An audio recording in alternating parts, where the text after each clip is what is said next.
Coach, thanks for doing this. Obviously, change is very much involved with college athletics. You're very much involved with the game now, working for Fox. Just the House settlement is in. Universities can now pay their athletes. Just your overall thoughts. And I don't know, 10 years ago or 5 years ago, did you ever think we'd be in this situation? Well, I've always been a proponent that, in America, name and likeness should be something that is a way of life. I'm a capitalist. I believe in, I saw that gymnastics girl, she was making a lot of money on Instagram and NCAA, you know, they put themselves, when I say NCAA, because I'm so respectful of the people that work there, I mean the presidents, that's who runs the NCAA, that, there was far too many restrictions. I get it why, because everybody's pushing that envelope, but I think it's the right thing. I'm not a big fan of how we got to this spot. I'm not a big fan of the collectives that, raise a lot. I just hear these stories, and I don't think that's going away. I was kind of misled thinking that this new college football commission is going to have subpoena power, and they're going to have an independent, the college football commission that's going to regulate, enforce, and assess penalties. The more I'm hearing, it's going to be just the same as it was, because there is no subpoena power unless you involve the federal government or the state government. So I'm skeptical about that, but I'm anxious to see how they do this. You got some schools like, say, a Duke and a North Carolina that are really basketball-heavy schools. How are they going to distribute this money? And one of my biggest fears, Dom, you know how much I love women's sports. My daughters are who they are today, very successful moms and businesswomen, and it's because they were able to play team sports. I hope that doesn't go away. Yeah, Coach, as you look at it, it is a whole new animal within it, and I think there's going to be a learning curve. There's going to be some bumps in the road. Do you ever see a day where football is its own thing and is not part of the NCAA? And would that be a good thing maybe for a super conference? Because not everyone, the majority of Division I schools lose money. The Bowling Greens and those type programs, would it be good if you just you separate it, I guess? I hate to be that old guy that looks back and, I still believe that college football is about representing your university and getting an incredible degree, and then, living life once you're done. And for a small, very small few, you make enough money to maybe not ever have to work again. So I've always approached it. We get these players for 3 years, sometimes four. We have to do that's when the real life Wednesdays, and just making sure that, the Archie Griffin, Adam Griffin's son, is going to have a great job. I think it's a fidelity that he met those people through real life Wednesdays. And I don't know. I'm still funny about that, but once again, it's not my world anymore. I just simply watch it like the rest of us. I just hope the residual impact of I'm not talking about the Zeke Elliott's and Joey Bosa's. I'm talking about, like you just said, the majority of people, majority of schools, majority of college football players don't play in the NFL, and it's not a career. So these young people are going to have 40 years, 45 years to go to work someday and support their families. And that's, to me, the ultimate mission of a coach and a university. Do you worry about the future of college football? That's been your whole life. I do. But, I think you still look at the product on the field right now, and it's maybe never been better. I think the coaching is tremendous. The players are tremendous. I just, how I am about that stuff, Don. We've been together many, many years. I just worry about that kid that comes from a tough background and his dream is to play in the NFL, and it doesn't happen. Is he prepared to go out and get a job and support his family for the next 43 years? And if not, the university failed him. Many believe that we are witnessing the professionalism of college football. Sure. From that standpoint, the NFL, every other sport pays for their farm system. The NFL does not. With the value now on money and NIL and university paying kids, is there a period now where the NFL should maybe put some money up? good luck in trying to make that happen. Um, I don't see that happening, Don. But once again, I'm not day to day anymore, and I have no desire to be.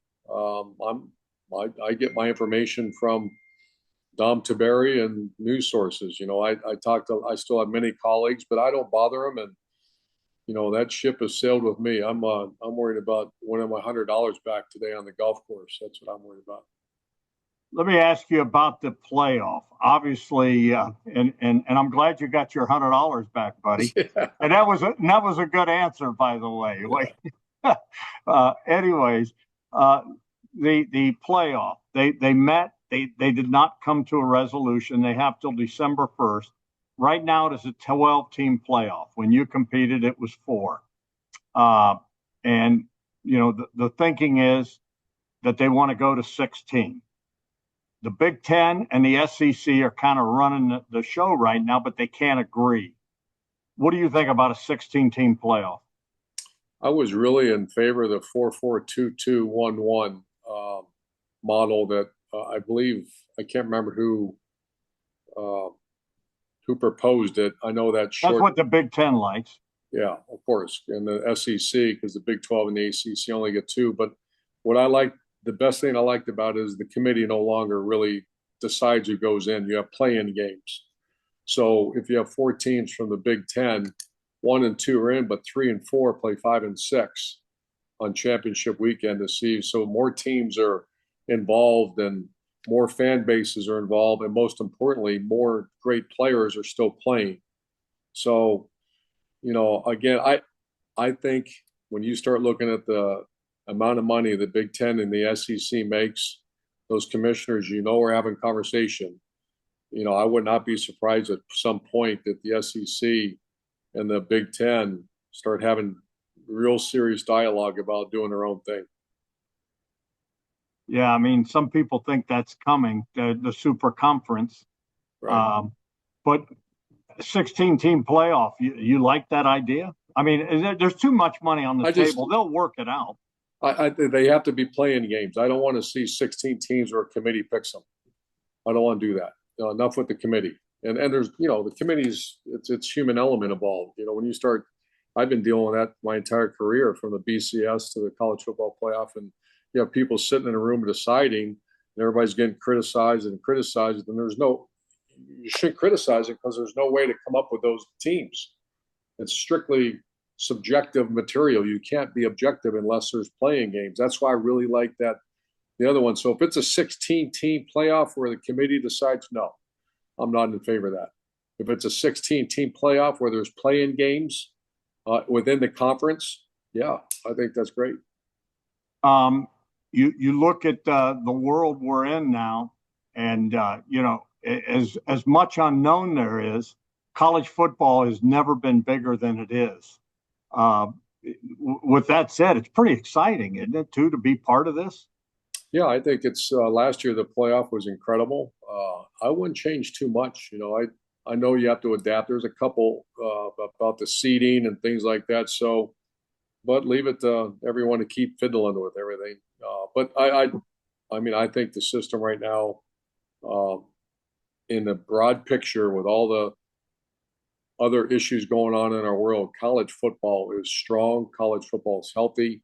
I just hope that there's a couple of things I hope for. I'd be honest, I don't care that much about the playoff, what happens. I care more about these players and who their advisors and who their, the third uncles. And you've heard me talk about who is advising these guys and making decisions that, how about this, Dom? 40% of every kid that enters a transfer portal either ends up without a scholarship or it's someplace lesser than he left. No one's talking about that. I want to know those stories. How does who advises that player to leave this school, and they promise them this, and all of a sudden it doesn't come through? I worry about that kind of stuff. Well, I listened to you. You forgot more about football than most of us will ever know. You were really high on Ohio State last year. You looked at the talent and you said, this might be the best assembled team I've ever seen. There's a big target on them. Vegas has them picked as the favorite to repeat. Let me ask you, you won a national title and had a heck of a team coming. How hard is it to repeat at this level? Yeah, we had a great team come back in 15. I think my 15 the 15 team was more talented. It was really everybody back, and we went 13-1 and had that one loss in the rainstorm. But it was not an easy year. This Ohio State's different. They have a bunch of hungry. A lot of the old players left. Onto the NFL. So I don't think they have the same dilemma you have if they're all returning. So they got an excellent coaching staff. I'm biased, but it's the best job, the best school, and I'm a fan. I think they'll be right at the end, swinging for it. So would it surprise you to see? I mean, Ryan, accepted it. He said, "Hey, I want to be the guy that wins more than one." That's good. He said it. We're all pulling for him. You look at the talent. Obviously, it all starts at quarterback. And you said something to me one time, and you were 1,000% right. You said, I don't care if it's Pee Wee football. I don't care if it's high school football, college football, the NFL. It all starts with a quarterback. You got to have a quarterback. You remember saying that. What do you think? Who's the quarterback at Ohio State this year?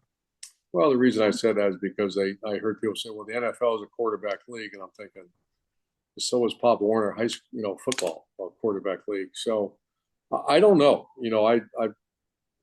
Sayan is the one that obviously everyone's talking about. He's not really big in stature, but they've said he sees the field. He's got an incredible release. The ball dances out of his hands. So I know with the Heartline, it's just first rounder after first rounder after first rounder. I think they got him again with Jeremiah and I think Carnell Tate. So I'm not that involved anymore that I can tell you who the quarterback is, but I know one thing, whoever that quarterback is going to be throwing to good players. How about the other side of the ball, defense, new coordinator, Matt Patricia, and he coached for your buddy, Bill Belichick. What do you know about this guy? And he's got a few Super Bowls to his name. Yeah, I've known Matt. We're friends for a long time. I've actually talked to Matt a few times, and it's amazing how here's a guy that's won Super Bowls and worked for arguably the best coach in the history of the NFL. His excitement to be in Columbus, Ohio, and Ohio State is he made comments like, I finally made it here, and I'm thinking, damn, that's pretty good. That's how far Ohio State has been elevated in recent history, where it is the premier program in college sports. All right, Coach, last thing. I love watching you on television. I think you're outstanding. You're a star. But I also loved watching you coach. Do you miss it? And do you ever think maybe? I do miss it. I miss certain things. There's other things I don't. And I get asked this all the time, and it's not changed in years. And really no desire at all. And the further I get removed from, I miss it. But I never really knew there was a nice life out there, Dom. I mean, Shelly and I are 35 years married, 6 grandkids, and we're still young enough that we can be on the move, taking care of our health and all the things you have to do. And I wasn't a healthy coach. I was one of those guys that you saw it.